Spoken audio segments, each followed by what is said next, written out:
be like trying to bake chocolate chip cookies with a rotten egg. Even if the flour,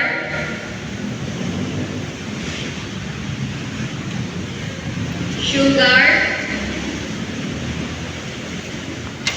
butter, and chocolate chip are all good, one rotten egg ruins all the cookies.